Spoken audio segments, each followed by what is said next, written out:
Heather, it is about time that you joined us here at the Sisterhood. We have wanted to have you on for a long time. Oh, thank you. I'm so excited to be here, virtual or whatever. Yeah, no, I just love having you. And I feel like a lot of people know who you are, but for those who don't know, why don't you just give a little snapshot of your life? So I live in Dallas, Texas, married to Bruce, who is an entrepreneurial type. And I have 4 boys, ages 9 to 16. Love it. When you were imagining your family early on, were you like, yeah, I am a boy mom? No. No.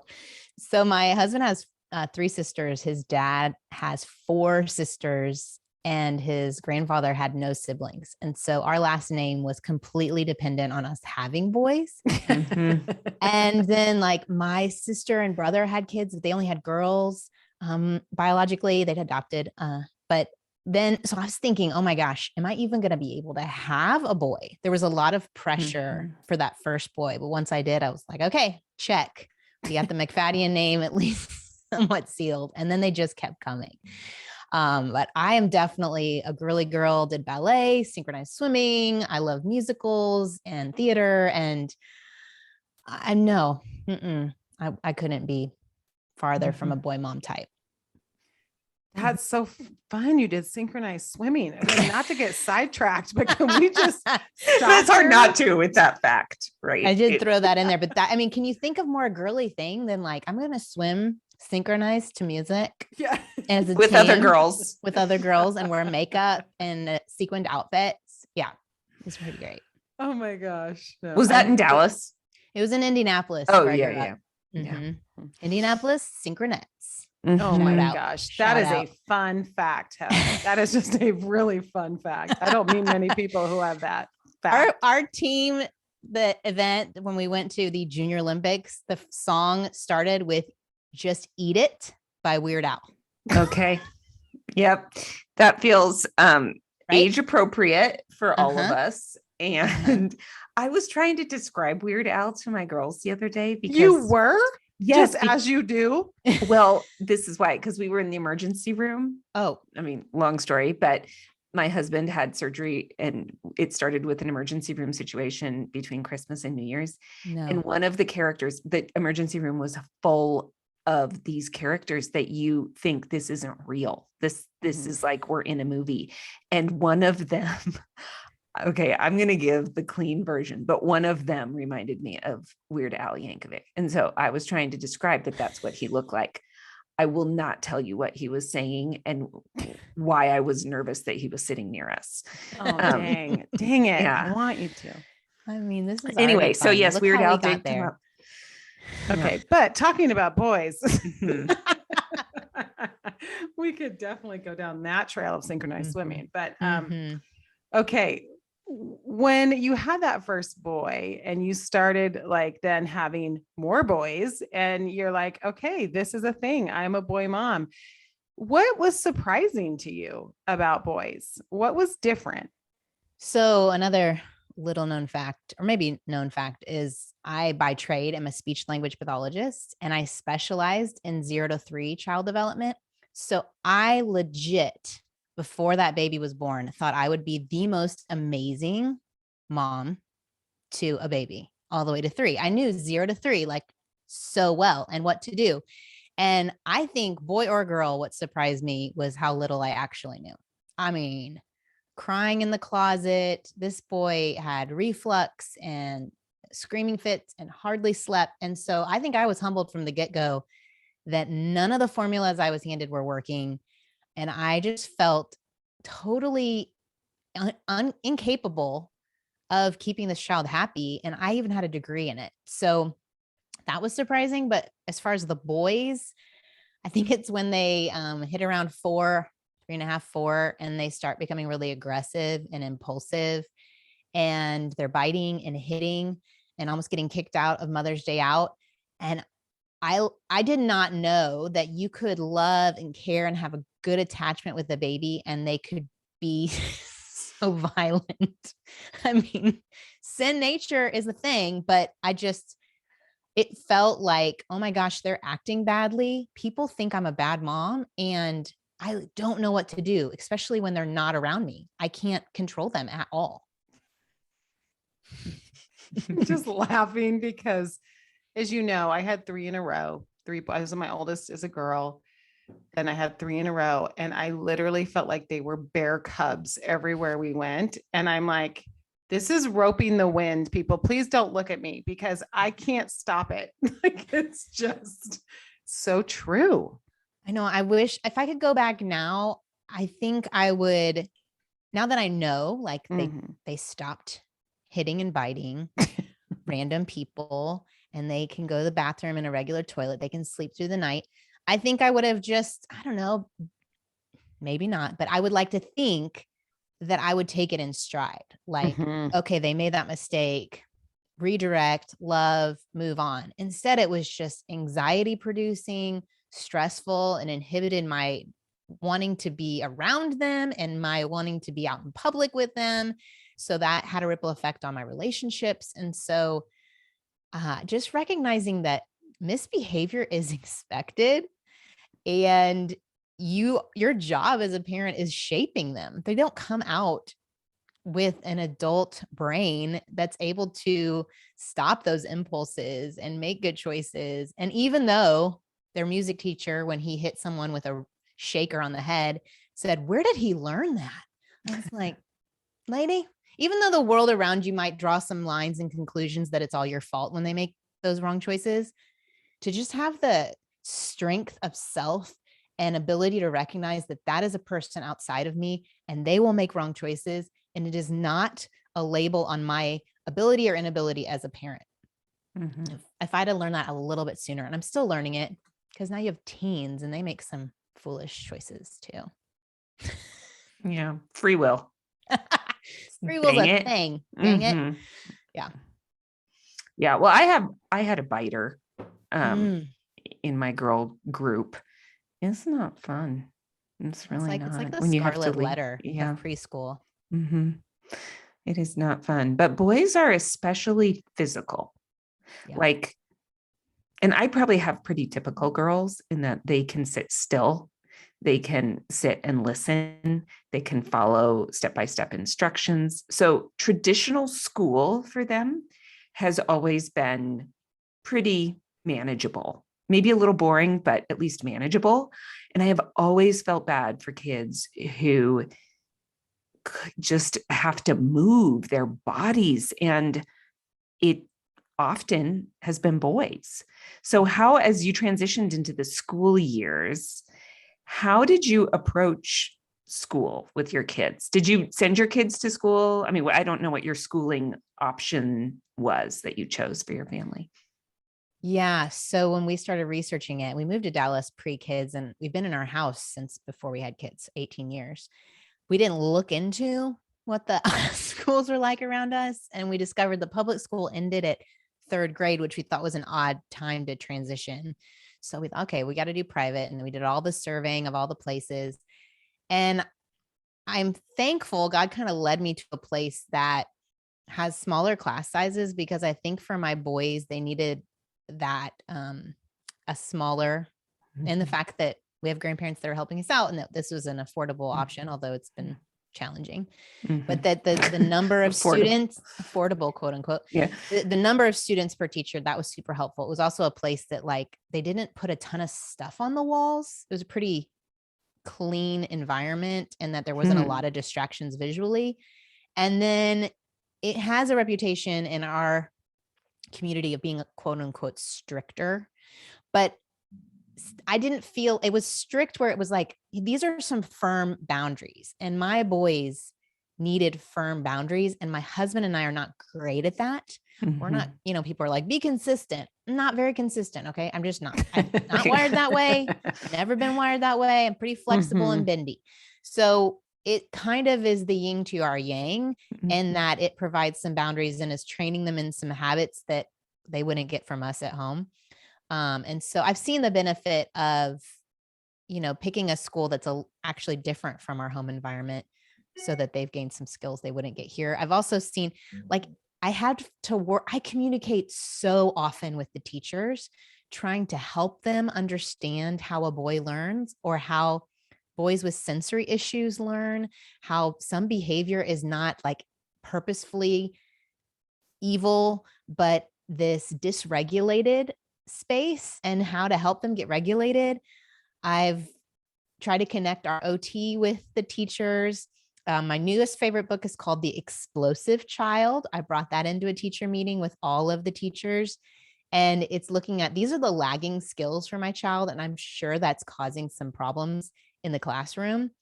Let's find 2 problems and come up with a plan that he can agree to on how to help solve that. And if the problem is he's disrupting the class, let's like spin it and help him recognize that he is academically capable, but his disruptions are taking away from the academic conversation. So what would it look like if his disruptions furthered the conversation, then we're on topic? And so anyway, if you want to check out a book, if you have a child that traditional behavior modification doesn't work for, I really like The Explosive Child book. Yeah, that's such a great suggestion.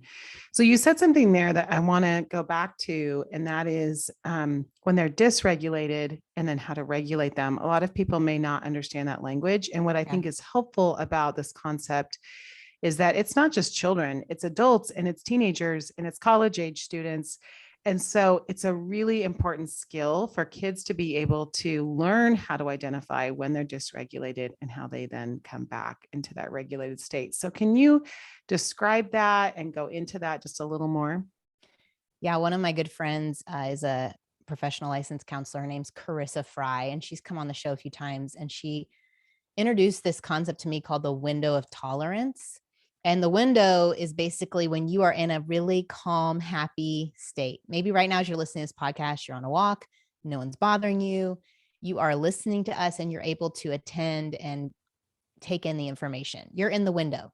Or like for a newborn, when they're in that happy, awake state, they're available to learn. What happens is with our fight or flight systems, that amygdala, that part of our brain that's actually the biggest when we're little, it can trigger us to go into fight or flight and get out of the window.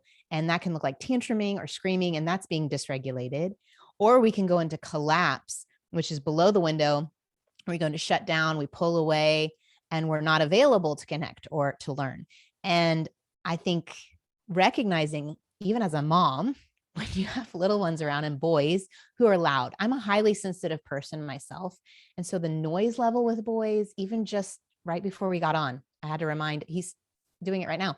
My 9-year-old, I'm like, you have to be quiet while you're playing your game because I'm going to be on an interview, just completely unaware of this verbal information coming out. And so as a highly sensitive person, I have to recognize I am dysregulated. There's so much sensory information right now. I need to put in some noise canceling headphones. I need to go outside. I need to take a sensory break.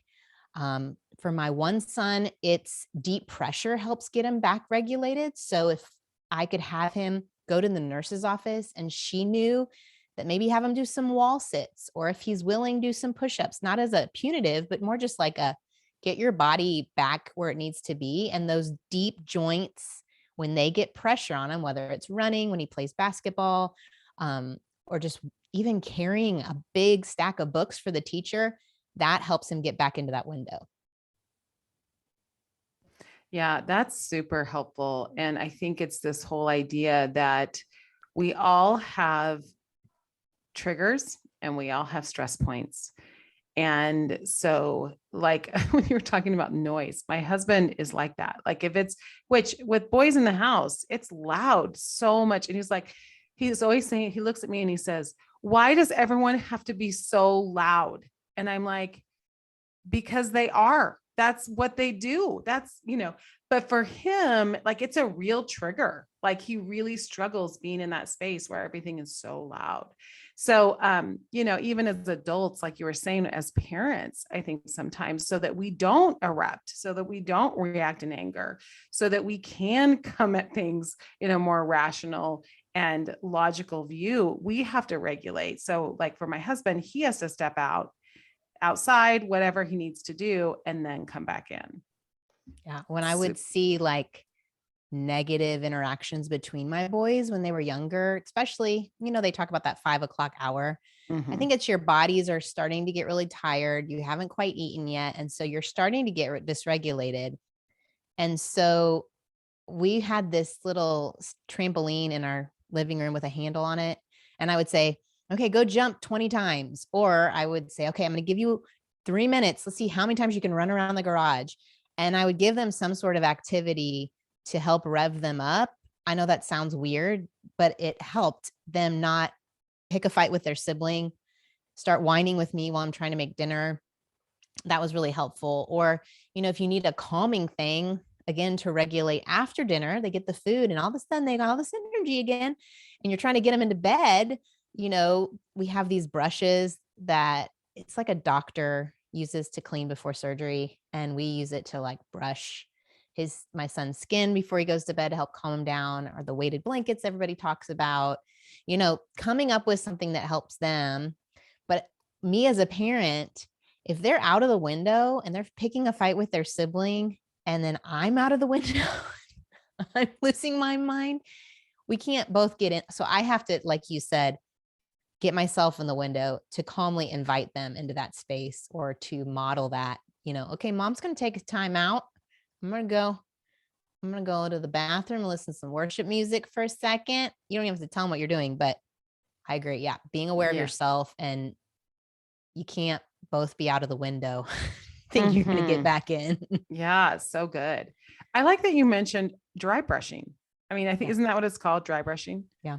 Yeah. It's a brushing routine is what we'd call it. Yeah. I have one from Primally Pure, because I love that brand of deodorant, natural deodorant. It's the only one I like, only one that works. Side note.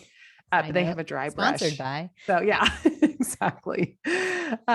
So anyway, well, Heather, I actually have a question about, you write a lot about moms supporting other moms and how we can really help each other on the journey.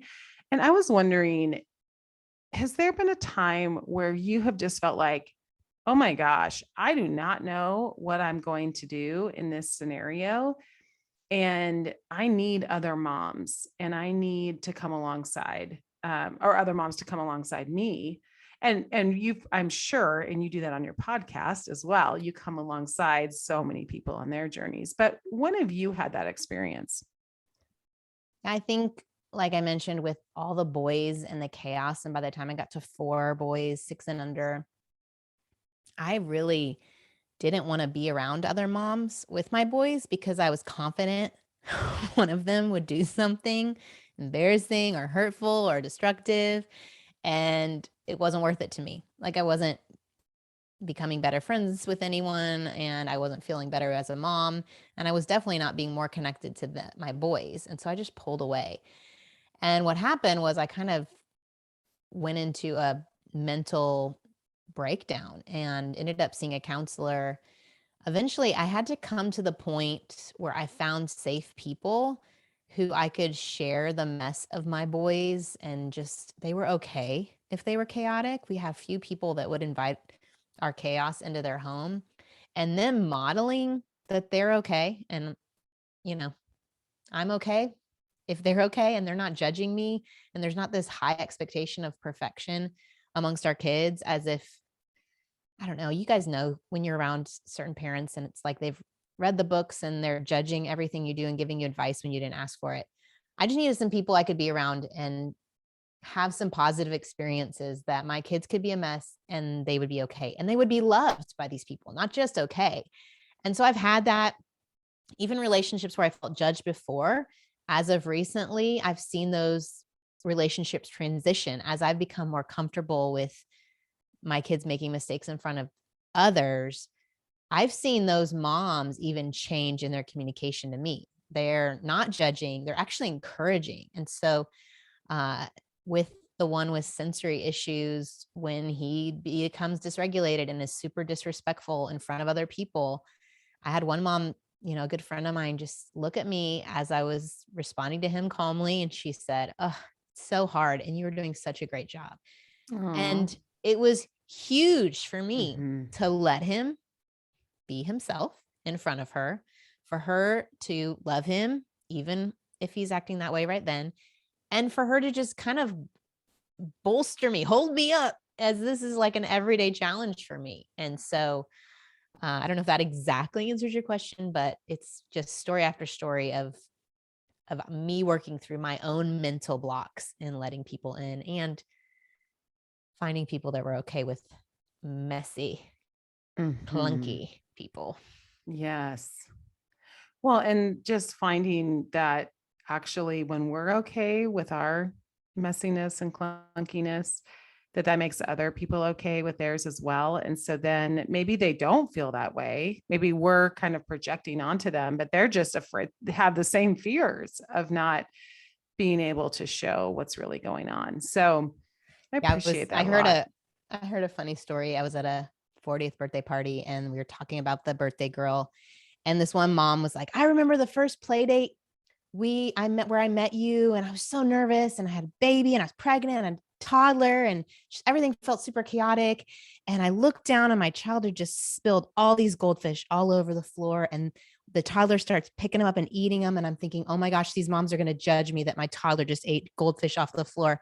And I look, and the birthday girl, this was years ago, the birthday girl reaches down, picks up some goldfish off the floor, starts eating it, and continues the conversation. She's like, I knew when you did that, when you just ate them off the floor yourself, that we could be friends. Like, this bar was super low. And so, lower the bars, ladies. No one knows what they're doing. And you could do every single thing right, and you have no control how your kids turn out. Really. Yeah. And honestly, if you really do figure it out in one season, it's going to change in about 2 years. And then you're really not going to know what you're doing again. So stay right. We all humblings. It keeps us so humble. I think parenting just every stage keeps us so humble.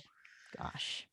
True. Well, so tell us what you feel like, just, I guess, switching gears a little bit with focusing on our sons, and what do you feel like are unique pressures that our sons are experiencing, and how, as parents, we're kind of coming up and bumping up against these pressures or these just cultural realities that maybe haven't been seen as much before?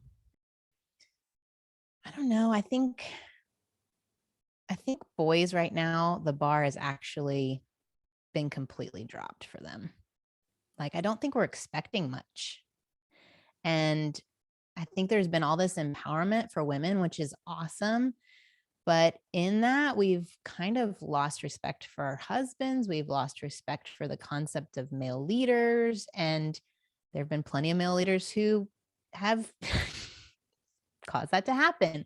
But there's so many men in my life who have filled in for my dad who passed away that are amazing men of God. And I just see the ripple effects of them holding on to good character and doing their jobs with excellence. And I think what I grieve for my boys is I don't feel like there's really a bar for my boys. I don't think they're under pressure. I really think they're just distracted all the time. And I think the biggest obstacle is activating them and empowering them and recognizing that you have a role here. And instead of just literally, my hardest thing right now is getting them off of screens and back in their lives and speaking life into their giftings and into their personalities and how they're wired and the legacy they have from my husband's dad, who was a laparoscopic surgeon, wrote this textbook on that. My dad, who's a lawyer and a politician, and like, these are amazing men, and you have legacy. And I see you just like Snapchatting away, sticking to the ceiling. What is the point of all this? Hours of TikTok consumption and YouTube consumption. And I'm like, so much consuming and no creating. And anyway, that's where that's my summary of boys right now. That's really interesting, because it's the false dichotomy, really, that if we elevate girls, that somehow that must mean that we forget about boys. And that's not true, right? God created us both in his image. And so to figure out, how do we provide opportunities for girls that maybe haven't been forged in real strong ways before without pushing boys aside. Yeah. And that's the cultural pulse that I think you're hitting on, is how do we celebrate and expect a lot from both, that one doesn't have to push the other aside. Yep. Yep. I think that represents gospel, the Bible, way more than one over the other. There's a school that we're applying for high schools for my 8th grader. And one of the schools we're looking at, their whole theme is men for others. It's a Jesuit school. And their concept is to fill them with faith, to help them recognize their giftings and to point them in service. You know, when I graduated from college, our school gave us a towel to remind us when we graduated that, like Jesus, the way he led was through servant leadership. He washed the feet of his disciples. And so we can have men of honor who serve instead of make it about their pride and their power. And so that's my heart. It's really making me think about this idea of resilience, because ultimately people who are resilient and who can rise a little bit are the ones that then turn around and help others. Because if you're not maybe healthy enough yourself to do that, you're not going to do that. And so can you speak a little bit to that cultivating resilience in boys and how we can do that, help do that better? Ultimately, it's their choice, but how can we help cultivate that? Yeah, the trick with resiliency, man, because before the pandemic, the feedback I was getting from moms, even teachers, was our kids aren't resilient. Like we keep saying they're not. They're not having to be challenged. I think as moms, there's this false idea, and I've held on to it before, that we can't ever let our kids struggle. And so I think even there are some women I know who never let their boys struggle, never let them have a consequence, because they see it as their job to fill in those gaps. If they forget something at school, it's their job to drive and go bring it to them. That's a good mom move. And I'm like, well, you're not letting them take on responsibility and ownership of that. And I think failing or having problems leads to resiliency. I think the other thing is the teen generation isn't willing to take a risk, which would then lead to possible failure and resiliency, because the risk is broadcast. You can't just take a risk and maybe fail and your 10 friends know about it. This is like, you might take a risk and it's filmed and then it goes out onto the interwebs and everyone knows about it. And so they're less willing to take risk, so then they're just being like big marshmallows everywhere. And so even with the pandemic, maybe resiliency and that they can sustain disappointment over and over again. But I honestly think that they've just been numbing out. And so I don't know if they're more resilient. They're just more numbed. Is that encouraging or what? Put that on a shirt. I know. It's this fine line that I've been trying to figure out the last few weeks of not pushing too hard my teenagers, because I know that they're under a lot of very weird stressors right now. Very weird. They're unusual stressors that have compounded over the last few years, and their mental health isn't great. And at the same time, wanting them to learn the skills of facing the uncomfortable and dealing with it anyway, and not just pulling the covers over their head. So, I mean, girls are facing it too, but it's this sense of, how do we know how much to push and how much to say, you know what, you're carrying more than you're meant to carry right now. And I think that's just a hard place for parents right now. So hard. Yeah. What would you say your boys need from you as their mom And as we're talking about this idea of resiliency and this idea of like, how do we build strength and raise the bar for our boys? What do they need from you as their mom to do that? I love the Wild Things book by David Thomas. If you're listening, you're a boy mom. Are y'all going to have him on? Is he? David is a fan favorite. We've had him on a couple of times. And I got to read his new book that's coming out in June, the Raising Emotionally Strong Boys. Such a fan. But he for sure has shown me these stages of boys. So I think what my boys need from me shifts over time. But I think for a mom of a young boy, your job is connection, attachment, giving them this firm foundation of when they reach, you're there, you're bonded, and that, that's not, even if it's disrupted, it'll be repaired. That's your job when they're little, because the goal is that they attach to you and then they unattach from you, which is so sad, but they need to do that to individuate. And so I just want to encourage moms to, if you don't know about attachment theory or you've never heard of it, like a really great video to watch so that you can see how this infant style attachment impacts their relationships long term is one by so he did this still face experiment, Dr. Edward Tronick, and he gets on with Sue Johnson, who's an expert in like adult marriage relationships, and they show what happens when this baby is with her mom and the mom just doesn't react anymore, like just still face, and the kind of freak out the baby has, this reaching and protesting and tantruming and disconnection. And then how the married couple does that. And you have the one who's anxiously trying to get that connection back and the other who's avoidant of it and like pulling away. And I think we help our sons long-term when we as moms do the work to figure out how we can show up and attach to our kids and respond. Now, I did read a book that said some kids are just genetically predisposed to be more avoidant attachment style, and some are predisposed to be anxiously attached. They're very sensitive to slight cues, and so they're always going to need that reassurance that you're there. But if we can do what we can, I really feel like that's a powerful thing that moms can give boys. Also, labeling feelings is a really great tool that you can have if you aren't a mom who knows her own feelings, like doing the work to figure that out for yourself.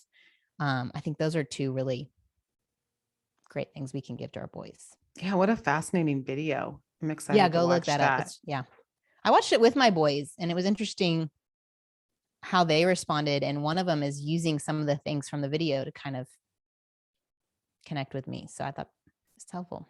Yeah, that's really helpful. I like that. What would you say, how does your relationship with your husband, how does that impact our sons for those that are married? Yeah. I think whether you have sons or daughters, you have children at home for just a season and you will be empty nested. And I think that one thing we've learned and stumbled through in parenting is how valuable it is when we have regular connection points, whether it's praying together in the kitchen before we start the day and head off to school in like 2 minutes. I'm not talking like really super long holy prayers. I'm like 2 minutes hugging in the kitchen where they see that we're choosing each other to start the day and we're choosing to seek God. Prioritizing time together. So every Saturday, the boys are super just like waking up slow, watching TV. We go on a walk around the neighborhood, maybe a 1.5 mile walk. I mean, we're gone for a good hour, but they see that we're choosing each other. And I think it gives them some confidence they don't even know, and just some security, and helps them to do whatever they're doing for the day when they see that we are connected. I know there's lots of things I don't do well in front of the boys when it comes to marriage relationships. Yeah. There's a lot of times when we don't agree on how to handle things. Mhm. I can be more of the curmudgeon and my husband can be the fun guy. I just think marriage is hard. And so, but the one thing I've found that has been a hack for us is those connection points and making that happen. And it doesn't have to be a date night. So that's my advice on that. Yeah. I think those are so great. And isn't it funny how they act like they don't like it? They act like if my husband and I kiss, they're like, but actually every time they're smiling. So they may act like they don't like it, but actually they're totally smiling and they love it. And it does give them this really underlying sense of security that like I see it on their face. It's so interesting. And boys show it on their face. I don't know that my boys will really appreciate it until they are in college or their scope of experiences widens and they see how many friends or college friends don't have parents that are for each other. So yeah, I hold on to that. Maybe they'll appreciate it more later. Yeah, totally. Well, and I remember, I mean, going way back to Dr. Dobson. Yeah. I remember him saying that the greatest gift you can give your kids is a strong marriage because it tells them that they are not the most important thing in your life. And then that gives them freedom to go off and live their lives. Yeah. And so I think for moms who we kind of hold on to our kids sometimes too hard to remember that we need to give them that space to make some decisions and leave. And one way to do that is to say, you're not leaving me alone. I've got this person that I really like that's here and we've got our own agenda. We got our own life. Like, don't worry about us. We're good. So my boy mom mentor who asked for boys, what was interesting, what they did their first year of being empty nesters, they really protected it. She said no to a bunch of commitments and they just really narrowed in. They took like a big trip together to really just solidify that connection. And that was an interesting model for me. But yeah, I agree with you that it's this messaging that you are not the most important thing.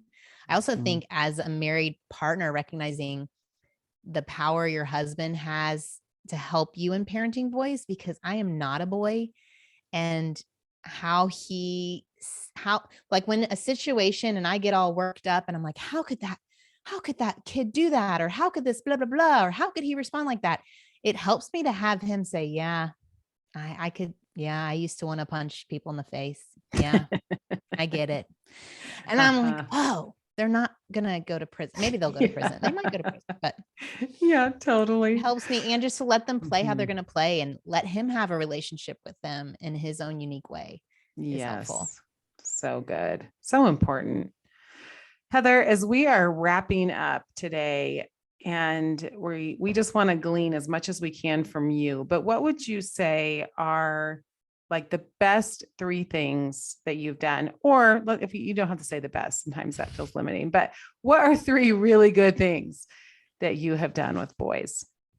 I'm glad I had this question beforehand because moms are not very good at saying what they're doing well. So, but I was able to come up with some. Being a speech language pathologist, I do think I put a lot of energy into developing their ability to communicate. And so we are big on having conversations around the dinner table, being able to craft your thoughts and ideas, whether they recognize that that's what I've done, but asking good questions. And so that's something I've put a lot of energy into my boys.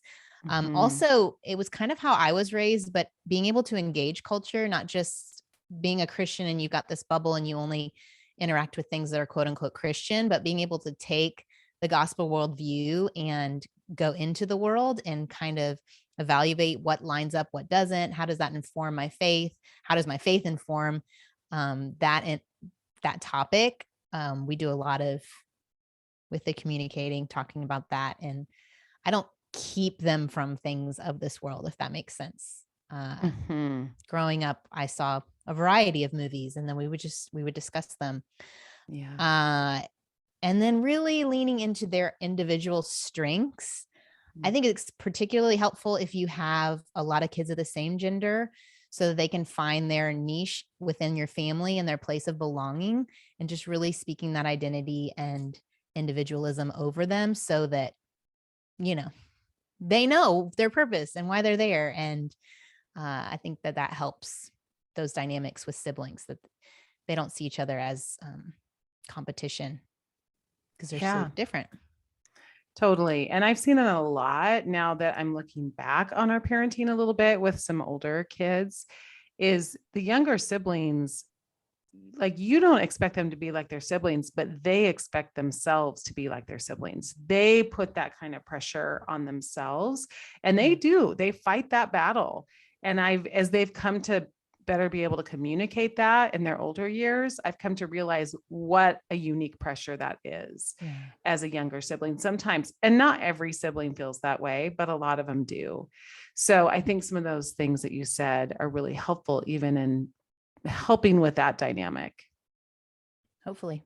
by Mine aren't the grace of done. I don't think God. they're ever done. So it feels weird Mhm. whenever I get parenting questions. I'm like, well, I can tell you what I didn't go well. Yeah. Yeah. Oh my gosh. I don't know So if it's true. helpful. Well, Heather, thank you for coming on. And we are just big fans of yours, Well, you're sweet. and so excited about your new book. Will you just talk about that for a second?